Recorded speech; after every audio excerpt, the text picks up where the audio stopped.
Yina monda goni erokamano kuom kawo thuolo mari makende kendo chuo wang'i e wang' jowi mar Ramogi TV, kama koro wan bende waikore mar kelo ni weche manyien mag Migago. Kapok wachako, wawinjane mago ma wamiyo pek. Riwruok mar okinde pachoka ochwalo ng'ur margi e doho ewi ng'eto mar osuru mar udi. Doho Mashanzu golo ng'eto ewi bura madwaro ni mondo med din ne Paul Mackenzie kod achije moko mitudo gi nek Mashakahola. Just bond with your baby. Na bonding with her ama him ni by breastfeeding them.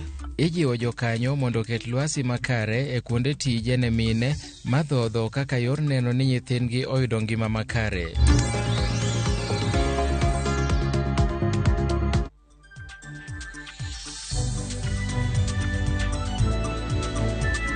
In gi thuolo mar oro ote machok e namba mar ote machok ma en 36000 machiegni nyinga Milton Ochieng' Awuor. Riwruok mar okinde pachoka LSK ochwalo bura e doho ka gikwedo puoth ma chako tich chik mar omenda mar 2023 kaluwore gokindego chik makamano mageto medo osuru mijuogo jopiny obalo gi chike to moloyo osuru midwa juogi magero udi manengogi ogore.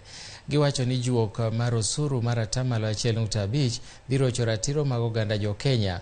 Ne gimedo ni piny owacho ochuno jo Kenya gi juok makamano e kinde ma bende gimedo guonyore gi pado kaluwore gi ngima masani osemedo ridore.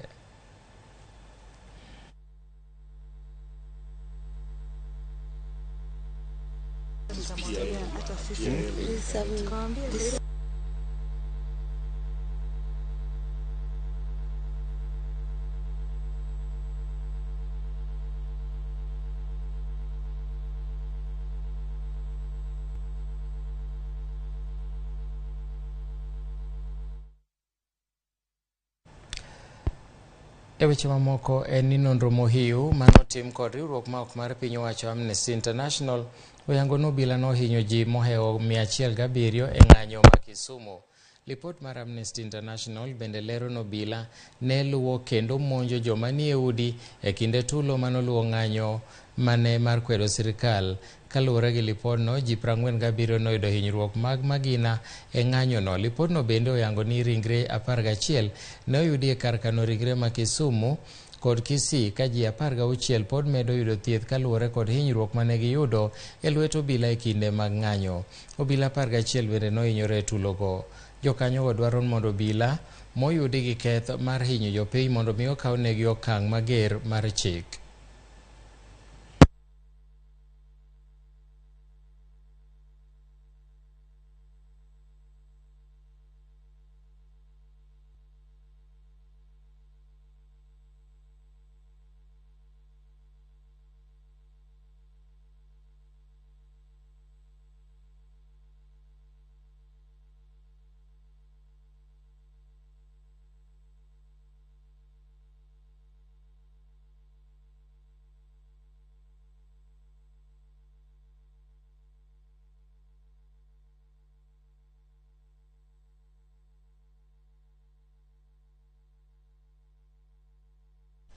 Mago ne gin tulo manotimore Kisumu kama riwruok makedo ne ratiro mag oganda oyango ni ji mathoth mokalo nohinyore magin jopiny kaachiel kod obila.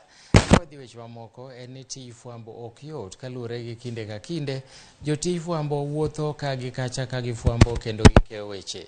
Kara kamano rawera moro ma jahigni 28 matie Nyakalondo moro Busia ok nojwang'o ting'ne kaka ng'ama miyo. Catherine Oko nochiwore mar dhodho nyathine kata apisi ma neno ni odongo maber. Dan Olonde miyowa ler ewi safar mar higni 2 ma Catherine osewuotho kod nyathine.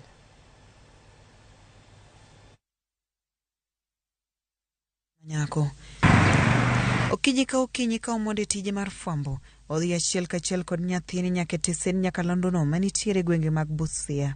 As we are celebrating World Breastfeeding Day, it's important for you as a mother to breastfeed your baby exclusively of anything. Maji, sijui uji, sijui fruits. Bond with your baby, and you can only bond with your baby for the first month. Anataka wewe, haitaji hiyo maji yenye unataka kumpea ama what have you. Just bond with your baby. Na bonding with her ama him ni by breastfeeding them. Ong'eyo ni ting' mar miyo pek, ahinya to miyo manie tij andika. Bende ong'eyo ni nyathi nyaka dhodhi e yo makare kaka yor miye dongo maber. Tij fwambo ok yot, en tich moseko miyo ng'ato ringo koni kod kocha, kendo nyalo dwaro ni imonde tich, mana kaka Catherine matije chakore saa 10 okinyi. Mimi huanza siku yangu kwa kumwamsha mtoto, since I don't have a nanny. Nani alikuja akaenda, so mimi huanza siku yangu kwa kumwamsha mtoto, nimwandae vizuri, nimtengeneze akule kwanza. That is 5 to 5:30, and she's used to. So and my boss is aware of that, alinielewa. So mimi humbeba, tunakuja, it's a short distance from my place, so mimi humbeba kukuja, and I carry a long sweater, nini, mambo madogo tu ya mtoto kutumia. Atakuja aendelee na kulala kuanzia hiyo 6 yenye nimeingia hadi saa 2 hivi, saa 2:30 some days. Kata kamano, nochiwore maneno ni omiyo nyathine ngima makare. Opuoyo kambi motiye kuom chiwo thuolo maler kendo makare, mane miyo nyalo dhodho nyathi ka en tich. As you can see, I'm at work, and I was at work with my baby. If you find an employer who is understanding and who knows like breastfeeding is important for you, hata kuruhusu uache mtoto nyumbani. Olero ni mano nomiyo dhi e tich ma ok oleo, kata bed ni ne ojamondo.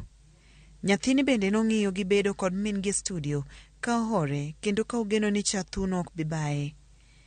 Omedo ni anyuola ne okonye ka oting' nyathi, gino mane ojiwe tije, kata bedo ni en miyo mapod tin. My family was there for me, kunielimisha like, yeah, mtoto anataka hii, and then unapata kuna ile upande yenye like that baby wants, and then ile kulia ya mtoto at the first period na inabidi tu mnyonyeshe. So my family was there to give me support at that period, na hizo talks zenye they are important for me to feel like, yeah, there is that need ya mimi kunyonyesha mtoto. Otherwise kama wangekuwa mimi ningeangalia like it's not important, hata neza mpea uji, neza mpea maji na nisonge.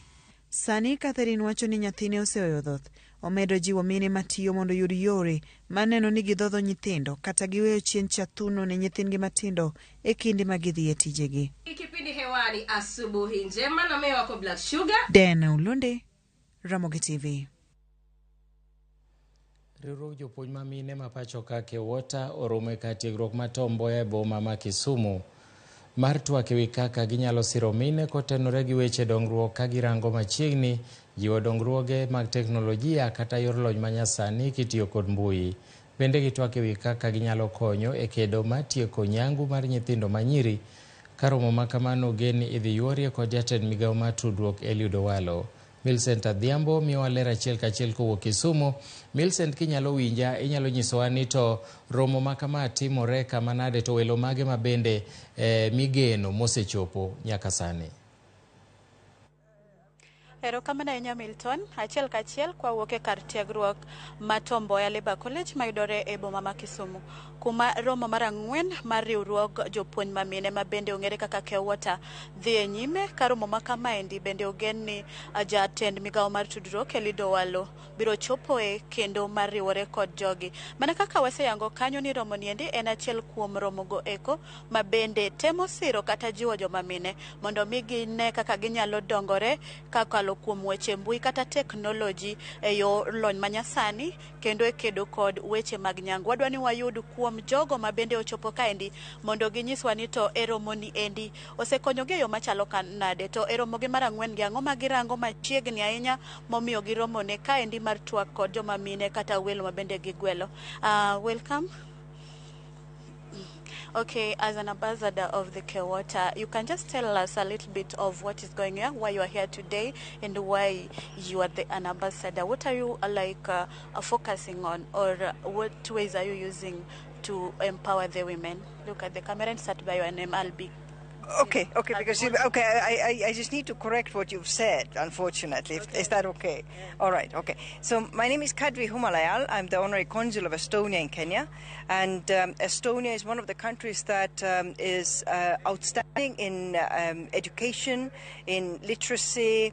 It ranks number 1 in Europe, ranks number 3 in the world in quality of education. And Estonian Ministry of Foreign Affairs has been engaged in supporting improving digital skills first of publishers to digitalize their content onto OPIC platform. And OPIC platform currently has already 6 leading Kenyan publishers on board, and OPIC is partnering with Kewota. Many of the teachers need more books to be able to teach better, to enrich their own knowledge of the subject, to offer a broader teaching to the learners. And currently with CBC, there is the requirement to integrate digital tools into everyday teaching in each and every subject, and OPIC has those provisions in every subject for teachers to be able to use digital learning environment to teach in classroom, engage learners, have it be more interactive, more attention grabbing for the young learners. Thank you so much. Mashegni, yang ninyi swani kitin swani kaki chopo kind Kewota kind in ngato chopo kind ude chama ka wono ranga ngoma chegni. Look at the camera. Niluonga ni Bernardo Dote, ane ker mar kambi miluongo ni House of Procurement. Kake wanwa support Kewota kod migi laptops. Wapango program ni kod Equity Bank mondo jopuonjo bedo yudo laptop yo mayot magichulo dwe ka dwe mondo ginya bed ka ginya puonjo, ginya timo tuition, ginya tiyo go platform kaka mag OPIC mantiere textbook i laptop kanyo. Koro mulo itingo textbook mang'eny e toki ido textbook i laptop kanyo. Koro wanwa support Kewota e weche mag kelo devices magidwaro, abo support gi technology, boadhi support ende skunde kod school fees financing, to dwaro partner gi jopuonje yode mopogore opogore kaka miyogi opportunity mag timo farming mag sorghum. Koro wan gi Kewota mondo wakony gi itije gi mag empowerment. Thank you so much. Mashegni. It's okay. Welcome. You'll just share with us the reason why you are here today. This is what meeting? Like it's yangapi? Then mtuambie like mko hapa kufocus on. I heard that you are focusing on eradicating the female mitigation circumcision. Justino Home. I'm a teacher and a coordinator, Nairobi County of the Kenya Women Teachers Association, and in relationship first to the House of Procurement, they've really enabled us because I got my laptop. OPIC also enabled me to get the soft copy of the books, so the digital literacy. Then here, this is my 3rd meeting. Last year about 1, I was there and I was selected into this position last year and a repeat one this year. We are really helping the women also and the children against the female genital mutilation. Kewota is hands-on because in some communities you find that the girls are still going through the cut, and we are really fighting that. Also the girl child, at times we find the girls don't attend school. Reason being, they are on their menses. Kewota has come in, had chipped in, giving girls, especially in the less fortunate communities, in the slums, they are there giving them sanitary towels. And also at times, they don't have panties. Kewota comes in handy and gives them panties. So Kewota is really empowering the woman. And especially this time of digital literacy, Kewota has come in handy so that the woman teacher will be empowered to become digital, to become very literate. And they're training us even through financial empowerment, through a program that is called Rodito, where the woman teacher, the Kewota members, are making lots and lots of money. And I'm a witness. I get about 600 to 700 shillings every single day, apart from Sunday where I don't set questions because of the obvious reasons. So Kewota has really empowered me. Kewota has given me enough network. Even being here in Kisumu is courtesy of Kewota. So thank you so much for having me. Thank you so much. Erokamano ahinya. Mano moko kuom gigo mabende medo dhi nyime romo mar Kewota kaendi mar ang'wen mabende iwinjo ni isirogi e yore mopogore opogore ka gimbe bero ngima nyithindo manyiri ka iting'o gi malo kata kedo kod nyangu mag nyithindo manyiri. Ka kamano Hamilton kionge penjo moro amora taduoko ni e studio mondo idhi nyime kod kelo weche manyien. Kamano inya Millicent Adhiambo di bed japuonj kawuono di yudo laptop kata kamano tiya mari mar fwambo. Ka wadhi nyime wadhi Mombasa kama Paul Mackenzie kod achije moko mitudo gi nek mar oganda e bunge ma Shakahola odok e doho ma Shanzu kawuono. Kod achije wetene mondo med dino negi kuom ndalo 47 ka nonro pod dhi mbele. Wadhi ane achiel kachiel nyaka Mombasa wawinjane kaka burano dhi nyime e gwenge ma Mombasa kama Joja Oko bende noyuore burano. Joja Oko inyalo nyisowa ni to chenro mar burano ochopo kama nade gi thuoloni. Erokamano ahinya awinji maber antiere e doho ma Shanzu kuma nyaka sani doho ni okawo yweyo matin to gimantiere kae kendo wageno ni gidhi chiwo duoko kata gidhi piny owacho ne oriko kwayo ndalo 47 mondo mi omed geng'negi e odang'enge to sani endi wageno ni wadowinjo ni to koro Mackenzie e bwo kinde mage dwaro wachang'o kaluwore gi kwayo makamano mane ogol gi piny owacho kadwani omed geng'onegi e thuolo mar ndalo mamoko 47 kapode buchgi ni kata ka obila pod dhi nyime kod timo nonro mar bura makamae. Sani endi wantiere e doho ma Shanzu kuom jogo mitudo kod ketho makamano endo gisebedo ga e doho kaendi koro warito ni doho kawo break matin koro ka giduogo to wang'e ni Mackenzie gi jok mamoko mitudogo e bwo okil margi Makasembo wageno ni biro duoko kwayo mar piny owacho mane dwaro ni odonjnegi omed geng'negi e thuolo mar ndalo mamoko 47 kapod itimo nonro. To motelo ni ma bende ne nitiere bura moro mane dhi nyime mane doho ma Shanzu kaendi kuma jogo chiegni dhano 65 mano oyudi e bungu ma Shakahola ne bende nodonjnegi kod ketho mar temo dwaro negore gi wegi. En bura ma kawuono doho ogolo oko ka koni koridwa yawnegi bura machielo ma itudogigo kod nek mag dhano magalamoro e bunguno ma Shakahola. Wantiere e doho ma Shanzu kae kendo wabro medo luwo wechegi kaka gimedo tuch kendo wabro nyiso janeno marwa kaka burani dhi e doho ma Shanzu kae e kaunti ma Mombasa. Milton. Erokamano ya Joja Oko kuom report ma jaber makamano wageno mar yudo mathoth ma ibiro ng'adi gi dono ero kawuono kapo ni biro dino ne Mackenzie kaachiel gi achije mamoko kata oyo. Ka wawuok Mombasa wayudo ni duol mochung' ne riwo wi oganda jo Kenya pacho ka NCIC sani koro jiwo twak e kind sirikal kod Azimio. Commissioners mag NCIC kwayo jatend piny Kenya William Ruto kod ogai mar Azimio Raila Odinga mondo rom kendo lal twak machon Olusegun Obasanjo. NCIC jiwo ni piny Kenya osewito thuolo malach mar keto kwe madipo ka ne oreso chenro mag dongruok ma pacho ka. Omiyo jotelogo ok onego keth saa kata matin e neno ni twak odhi nyime e yo makare. Having a survey during the demonstrations that we had, there was an estimation that it was almost like we were losing 1.2 billion every hour on the 3 days that there were demonstrations. So what we are urging both leaders is to come together, to be able to talk, to be able to discuss issues.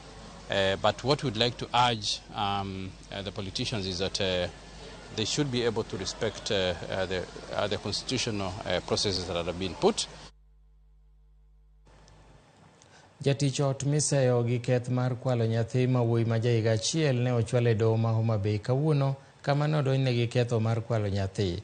Achijno ma nyinge Agnes Atieno Onyango mong'ere gi nying mar Oledhi kaka Aisha ne ochopi e mbele jang'ad buche ma doho ma Homa Bay Beatrice Toroitich kama nosomne ketho ne mar kwalo nyathino e kar dak Masango e boma ma Homa Bay okinyi ma tich ariyo ka jonyuol nyathino nosewuok e ot. Agnes nodagi yie keth makamano manosomne ka jamin buche e doho norecho amala ne okone doho mondo mi kik miye bond mayot nikech Agnes nyalo ringo malala e piny Tanzania kaluwore ni nomake tong' mar Kenya gi piny libamba ma Tanzania gi nyathino. Jang'ad buche noyie gi kwayono kendo ne ogolo chik ni achijno mondo mi ochul bond kata rambun mar siling gana 800 gi jachung' ariyo maket gi mano eka mondo miwe thuolo. Burano igwelo kendo tarik 8 dweni kaeto ibiro yale adimba tarik 16. She was arrested while almost crossing the border of Kenya into Tanzania with a 1-year-old baby. To me, this is a compelling reason. However, since the state is not opposed to the accused person being granted bond, I will proceed to grant the same in the following terms. The accused person will be released on a bond of 800,000 shillings plus 2 sureties of same amount. The children's officer is directed to prepare a social inquiry report and prepare a protection and care file for the minor. The matter shall be mentioned on 8th of August 2023 to confirm the opening of the protection and care file. The matter shall be heard on a priority basis owing to the age of the minor being a 1-year-old baby. The matter shall therefore be heard on the 16th of August 2023 before court number 4. Jokanyo e sekta mar somo e kaunti ma Migori dwaro mondo heard on the 16th of August 2023 before court number 4. Jokanyo e sekta mar somo e kaunti ma Migori dwaro mondo piny owacho ma kaunti no olosi kendo ketie tim chik manyalo tayo weche mag somo ma nasari pod ok osedhi makare onge mag chike malong'o. Moko kuom midhiero ma giwacho ni onego otieki en nok mar kilese, jopuonj kaachiel kod kata buge. Stephen Kioko matiyo kod riwruok mar World wacho ni thoth sikunde nitiere kod jopuonjre mag nasari ma kwan gi thoth moloyo kilese kod jopuonj. Gino makoro miyo chenro mar somo ok nyal dhi e yo makare e kaunti ma Migori kod kata kauntis mamoko malibamba. Bende jokanyo e sekta mar somo dwaro mondo mi kauntis otim machiegni kod piny owacho mamalo kod kuonde tat somo duto mar neno ni somo mar CBC oketi e tim e yo makare. Migawo mar somo e kaunti ma Migori wacho ni gidhi nyime kod loso chike madhi tayo chenro mag somo e skunde mag nasari duto ma alworano.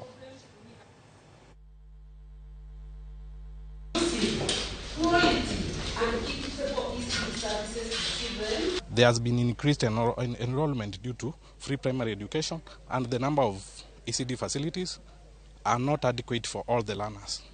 We have been supporting all stakeholders to come together, bring together resources to support the county government, the national government in terms of promoting education within Migori County. Curriculum is well developed, it's actually one of the best, but in terms of policy there are still emerging issues, and that's why we have to keep coming together as stakeholders and refine all the policies. Why you don't our participation program very important. Nikech output margi will be influenced by the quality of facilitators. Koro mano means ni we are here to really observe how well what those whom we have trained are actually facilitating the various programs mawase train ge in. Achiel kuom gik mana assembly recommend en ya ere chenro mar nyithindo madak gi disability, nyithindo man gi ng'ol mopogore opogore. Mano waseloso kwang'iyo kanye policy ni gimonego tim kigero classroom ma jo ECD mondo mi nyithindo man gi ng'ol obed catered for, kindiko jopuonj mag ECD mondo nene jopuonj gi nyaka yud jo mar specialized in mondo deal gi nyithindo man gi kit ng'ol mopogore opogore.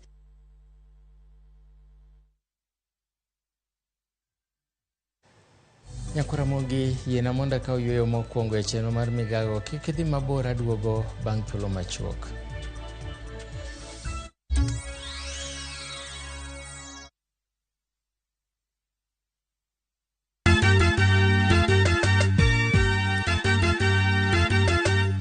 Wabiro kelo pak e nying Jehova. Hallelujah, maler maler wamiyo Nyasaye duong'. Ma en Nyasaye manyiso luor. Sabato ka sabato bedo gi maber ahinya mar pako.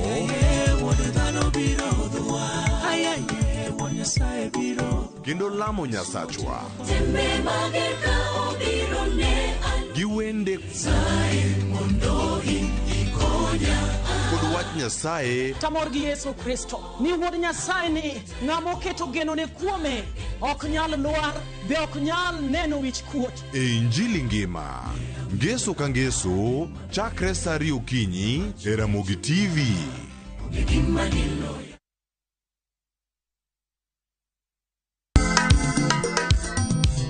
Ma e chenro makelo ni danji maliet. Kik od belo bai. Wakelo ni be. Angomiri. Aliye juu. Fuata. Ma e chenro makelo ni duond yawuoto nagi. Apuro puoth ngima, apuro puoth poetry bende, apidho kodhi. Duond mine. Mine nyalo. Kod ohala. Ng'at mochako ohala nikech ng'ane no ochako. Gino gidhi maluwa. Mbak ndalo. Wuoyo goganda mar onagi ka jiwo gi kik gibedi gi luoro. Kod Stella Brenda, Lynn Ramogi, kod DJ Kolo. Wuok tich nyaka tich abich, saa 8 odiechieng' nyaka saa 10 odhiambo. Mane Ramogi TV.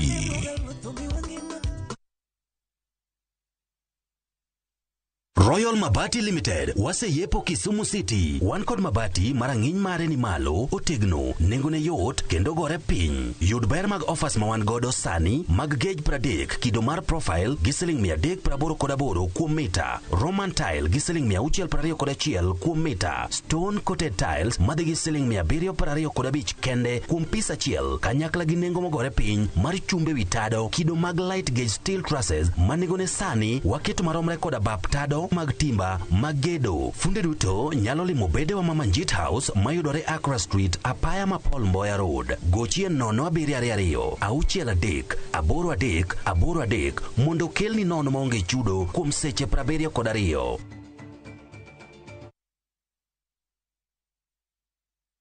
Welcome to Shabikila. Play Shabiki Virtuals on Shabiki.com for a chance to win huge cash prizes from low stakes. Jisetie stake na how much you want to win. Kuna penalty shootouts, defender and so many virtuals only on Shabiki.com. Shabikiland, the easiest virtuals in gaming. Not for persons under the age of 18. Betting can be addictive. Play responsibly. Shabiki.com is authorized and regulated by the BCLB license number 416. Shabiki.com.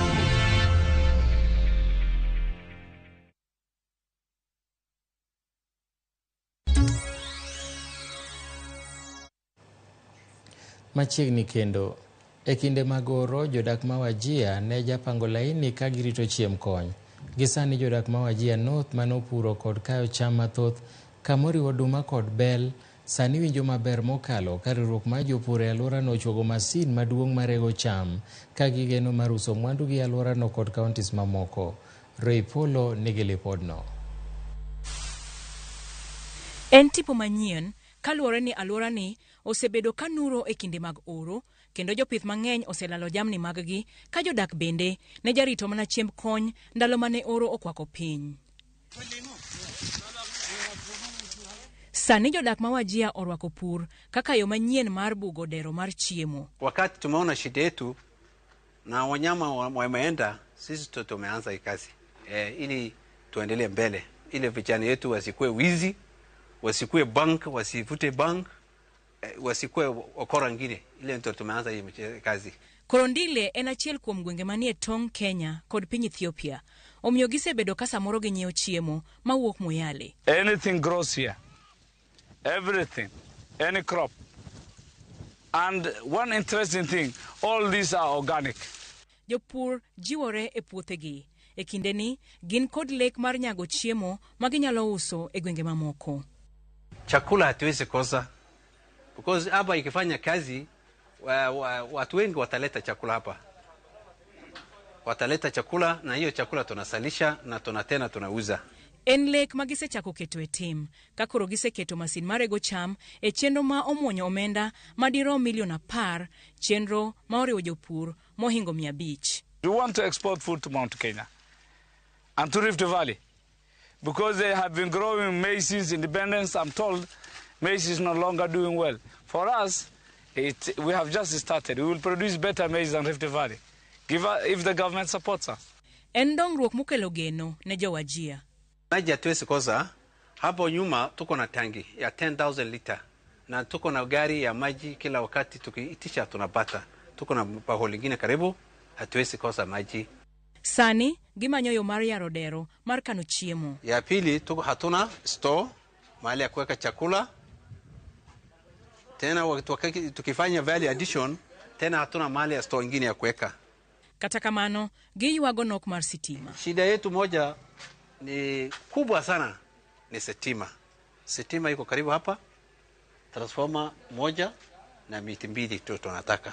So tunaomba serikali ya national government na county government na wale ambao wanashughulikia hii kazi tunataka isaidiwe. Jokanyo medo jiwo jodak ma Wajir mondo odonjie pur motegno kaka yor neno ni ginyago chiemo moromo. Ray Polo, Ramogi TV. Jopur e alwora ma Narok ogolo paro mopogore opogore wi chenro mar sirkal mar keyo mbolea e gwenge mopogore e pacho ka. Jopur kod jokanyo moko wacho ni girwako mbolea ma sani uso kuom Sh2,500 kuom gunia achiel mar kilo 50 koa e nengo machon mar Sh3,500. Moko kuom gilero ni mbolea go olewo chopo e gwenge kaluwore ni thoth cham ikayo e kindeni. Jokanyo matimo ohala mag cham bende onywaki gi mbolea go ka giwacho ni gimor ka mbolea go chopo negi kata kobedo no chopo molewo kendo mano koro thiro nyak mar cham kendo rocho handgi. Mahindi imekufa yote kwa sababu tutamaanisha mvua ndio kila kitu. So fertilizer tuweni kama ni ya maana. Angalie mwananchi wa chini. Kitu kama ni mahindi angepea watu mbegu hata kama hatapea watu fertilizer. Kwa sababu hii mashamba yote saa hii imepandwa na fertilizer yenye alisema ameshukisha na yote ni kama imekauka. They say we'll get in 2,500. But still a lot of way to go to an actual farmer. Because if you have a land to lease, still money. If you have a land to dig, still money. So if you just subsidize for fertilizer, you need to think of fuel too, still cost. So fuel. If they drop fuel, it will make sense because the tractor doesn't go higher, which I don't have a tractor. I have to lease the tractor to come and plow.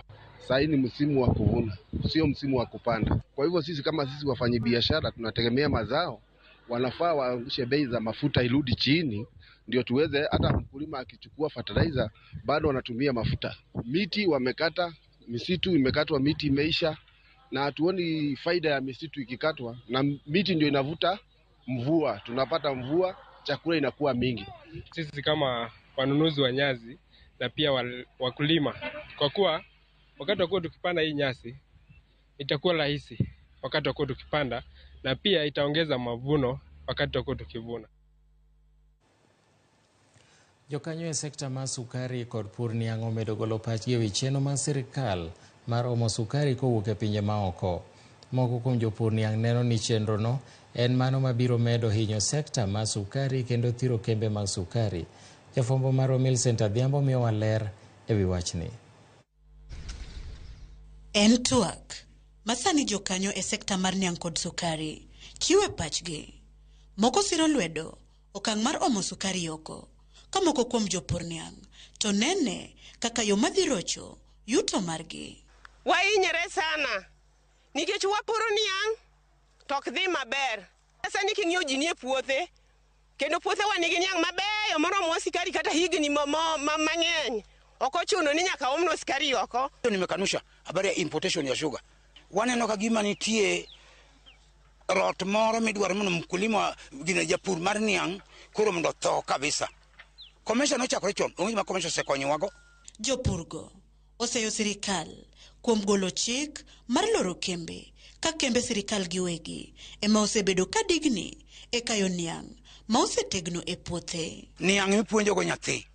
Niang' ema joma kendo go. Niang' ni kila kitu. To idwa loro ni go dweche 4. Tell me, idhi chiemo nade? Kuo biro donjo kuom kijende nyaka mine. Nikech idoyo tibeto niang' to idhi e masin to ok nyalre sani. Jagoro mar jotije e sekta mar pur niang' Francis Wangara omedo seyo sirikal kuom rem ka okang' kata bang' nonro ma osetim malero midhiero ma okwako sekta mar sukari moriwo jopur kod kembe. The issue of cane shortage is as a result of the government not implementing the recommendations that were conducted by the task forces, various task forces. Unfortunately, the government has never taken these things serious.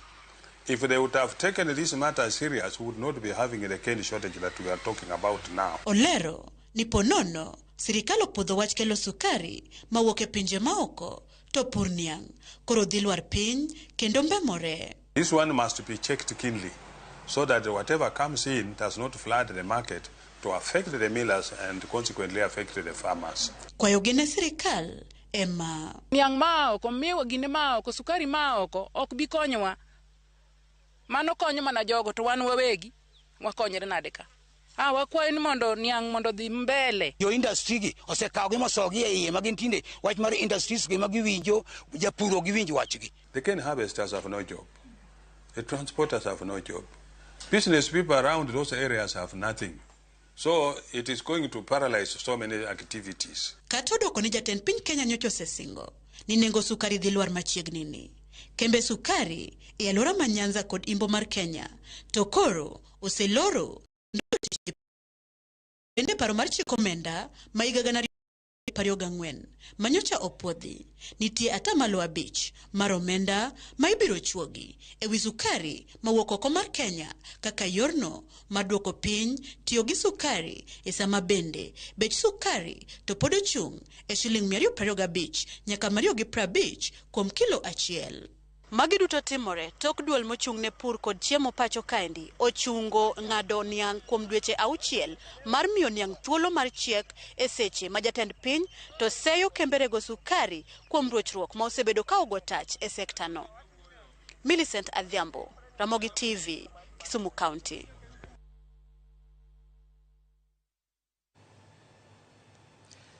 Jodak marongo kod gwenge mamoko e alworano owuok oko makar romgi mar kwanyo kite mitiyo godo e gedo mar apaya e gwenge marongo ma giwacho ni oting'o mula.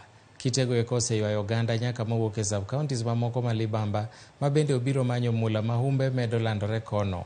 Kaka jafwambo marwa Juma leronwa, joger ndara koro ochuno ni mondo we kuom thuolo machuok wach mar gero ndara mondo mi ochiw thuolo ne jopiny mondo kwany goldi.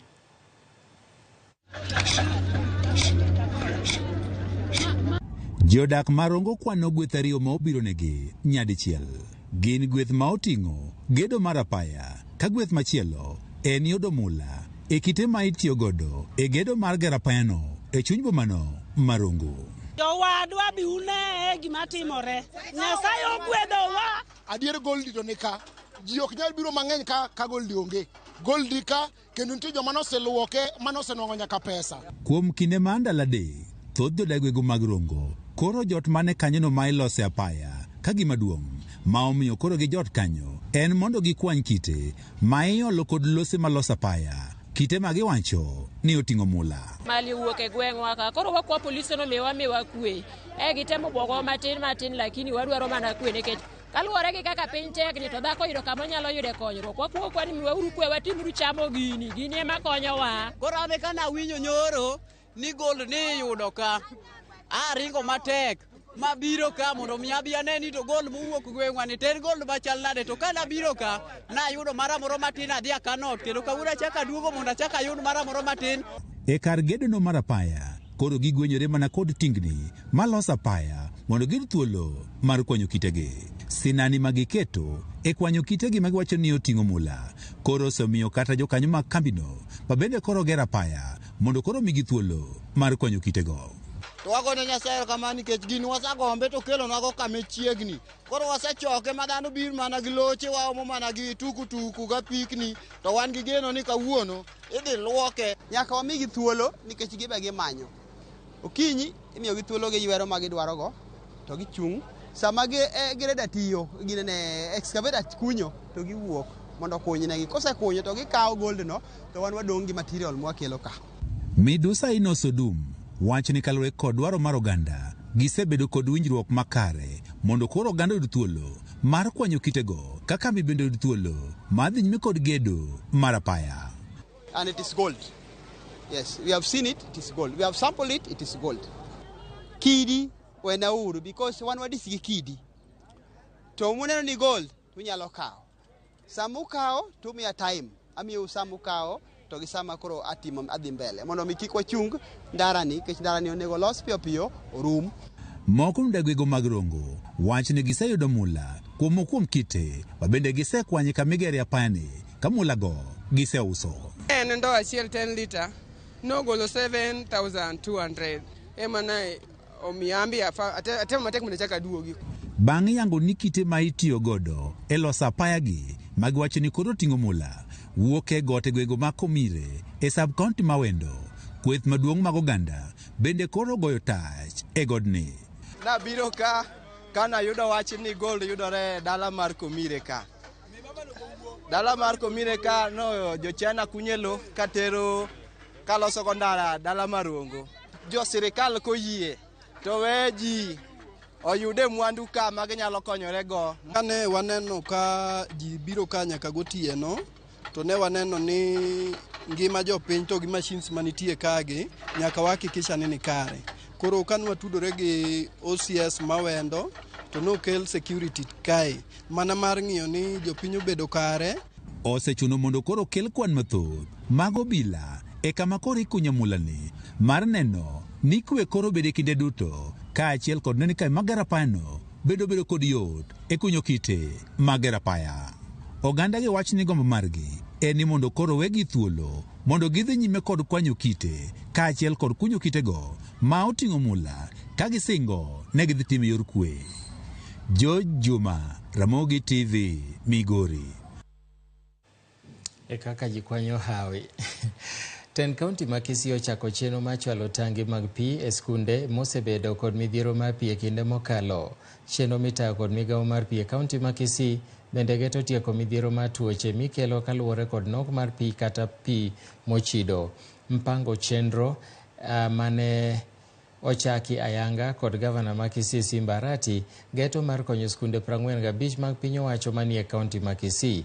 Maeri ineno ni biro konyo jopuonjre keto maino margi e somo moloyo ng'uko chenro mag somo ka gidhi manyo pi ahinya te kinde mag oro. Wana shida kubwa sana ya maji na hii itakuwa suluhisho kubwa sana na itakuwa ya manufaa kwa hawa wanafunzi ambao mnawaona hapa nyuma yangu. We are here to launch the same that we are giving out the tanks to the schools and in all the wards where every school that is needy is going to benefit with the tanks of a capacity of 10,000 liters. And because we are sure that once they tap the water, it might not be very safe at all the time. So we are urging the schools and even the community that this water should be treated so that it can prevent us from waterborne diseases like cholera. Wacha nichukue fursa hii nishukuru mheshimiwa wetu pale Simba Arati kwa kupeana hizi pesa ili tukanunua matanks ya kuenda kwa ward zote 45 za Kisii County, na hii ilimetendeka kwa sababu kaunti zingine na zile ambazo zimebaki itatendeka hili zile tangi zote 45 zilizonunuliwa zipelekwe kila moja mahali pake. Rowere makwan giromo 207 oyudo dimbo bang' tiegruok e kaunti ma Isiolo. Rowere go kwanore johawi bang' yudo sir mar somo e chenro mong'ere kaka Nawiri mane ochwal kuom tudruok e kind kaunti ma Isiolo kod riwruok mar piny Amerika USAID. Ojende go noyudo tiegruok e kit somo mopogore opogore kigeno ni biro konyogi yudo tich kata ndikore giwegi. En achiel kuom chenro mar bero ngima rowere e kaunti ma Isiolo.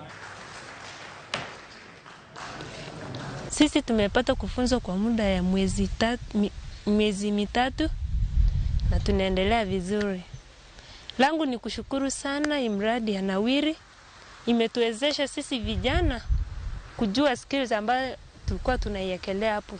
Saa hii ninaweza suka mtu, nipate pesa, nikidhi naye mahitaji yangu. Nilikuwa kwa klasi ya phone repair na nikajifunza ujuzi ya kurepair simu, na mpaka sasa hata nikiletewa simu nitaweza unda na nitaweza fix pali ambazo kuna faults. And today I'm very happy to be here together with the county government where we are looking at skills transfer through the apprenticeship program for the 207 youth, and also for the vocational training, which we are also working with the government, and we have students that are being supported through the 4 vocational training centers in the government-sponsored vocational training centers in Isiolo.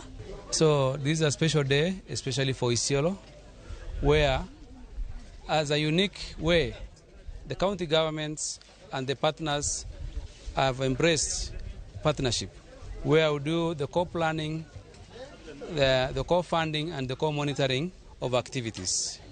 Today, the vulnerable houses in all the 6 wards in Isiolo are benefiting.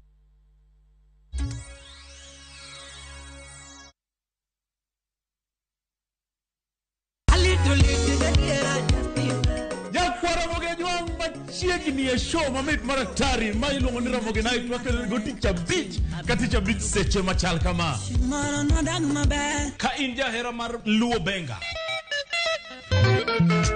kata ajawa wakelo lingolo mubedo peny mayueyo mana mo lungani kolo instrumental kaberni be inyalo lungani boy handsome within and without. Boy handsome moment away aroji bed and breakfast sama pekni tilungani ngenja the entertainer. Kaka pile nya Ramogi wa wacho ni kete manaka. Ramogi night, ticha beach ka ticha beach, sangwe notieno.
Radio Ramogi, Cartoon Jaluo.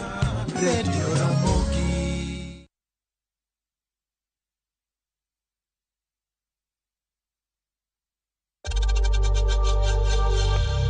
We know times are tough, so save money by buying airtime from M-Pesa to any network with 0 transaction fees. Dial *487*2# and get your airtime PAP with 0 transaction costs.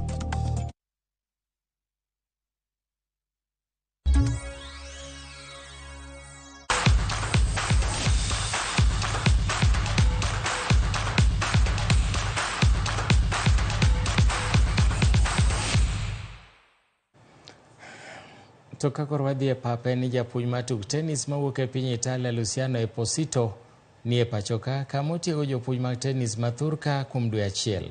Esposito manomol e pachoka juma achiel mokalo biro tudore gi coaches mag tenis kod jotugo mag Kenya mag maraga kod mago manigi lony.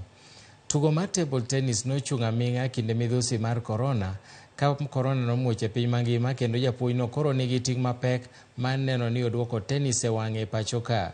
Opuonjo lony manyasani mag tugono ka president mar tenis e thurka nigi ting' mapek mar neno ni odwoko tenis e wang'e pachoka. Opuonjo lony manyasani mag tugono ka president mar tenis e thurka Andrew Mudibo olero ni giwako japuonjno kaluwore gi lony mare mararieya ma en go e tuk tenis.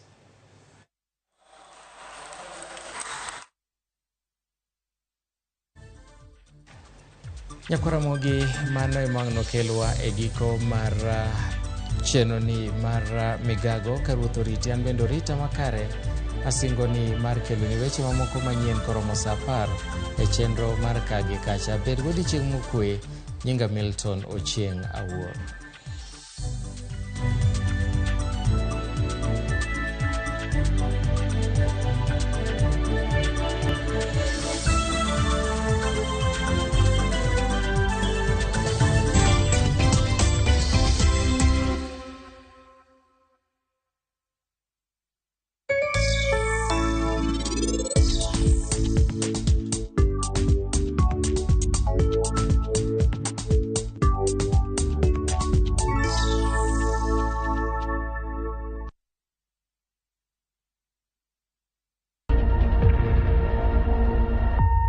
Obed paw siasa, ohala, telo, thieth, jiwo ratich oganda kata mana somo.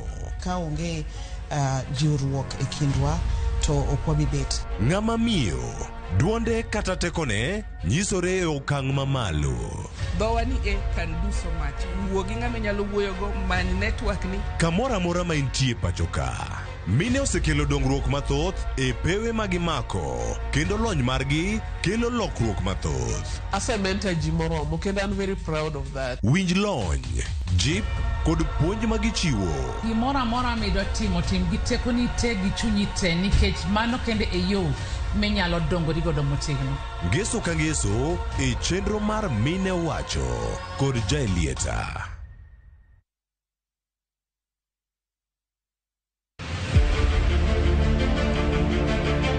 Ikrine sinema mapok ni neno.